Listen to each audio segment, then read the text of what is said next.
All right, sometimes I get some of the craziest stuff sent to me. This was a comment from YouTube from the other day about by examining how I move and look, that they determined that I must be an alcoholic. And I think that's kind of, first of all, comical. I'm not an alcoholic. I barely drink alcohol at all. In fact, I think in this year, 2023, I think I've had a grand total of maybe 3 glasses of red wine. I just don't really have much desire to drink alcohol. And that's something that I think is an important, really important topic. I mean, there are a lot of people that struggle with alcoholism. My father, in fact, did for a period of his life. He was able to successfully quit sometime in his 40s, I think. But I think it had impacts on a lot of aspects of life, and this certainly does. And so while there's people that can responsibly drink alcohol, there's many people that can't do it. And one of the nice things I've seen with this particular type of diet, this elimination diet, the carnivore diet, is a lot of people are able to find that they're able to give up these addictions, whether it be alcohol or drugs or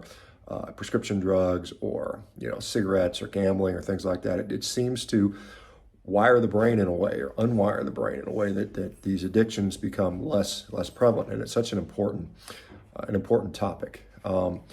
Interestingly, this is not a reason to drink alcohol in a carnivore diet, but interesting, saturated fat seems to protect our livers from ethanol-related damage. We've seen that in both animal studies and in human studies. And therefore, if you're going to have a glass of wine, pair it with a steak. I think that makes sense.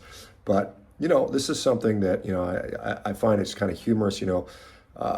It's almost like a Rorschach test. You put up a picture and people have all their different interpretations of whatever it is. And in this case, me and what I'm about.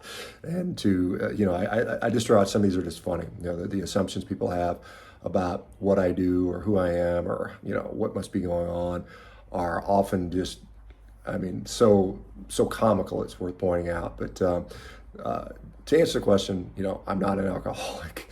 I don't drink very much at all. I rarely drink. Occasionally I have, but like I said, a glass of wine. When I was younger, I drank more, but these days I've got really no real desire. And that's a really beautiful thing about this.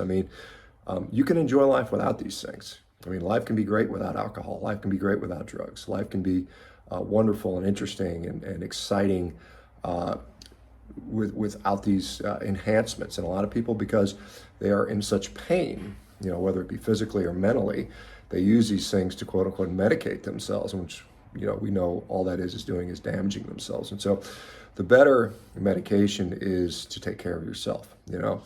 So in case you wonder, I made it to France. We're staying in this wonderful little apartment that my sister-in-law has. It's a cute little 1-bedroom apartment here in Roubaix, France. It's a nice little small. It's kind of interesting. I went to the store when I went to a little Lidl, picked up some ribeyes and some entrecôte, as they say here, and a little bit of specialty French cheese called Comté, which some of you guys are familiar with. That it's quite a nice cheese. And so anyway, I am happily here. Be spending, like I said, the next 2 weeks between France and then down in Greece, and I'll let you guys know how that goes. Hope you guys are doing well. Hope you guys are staying strong.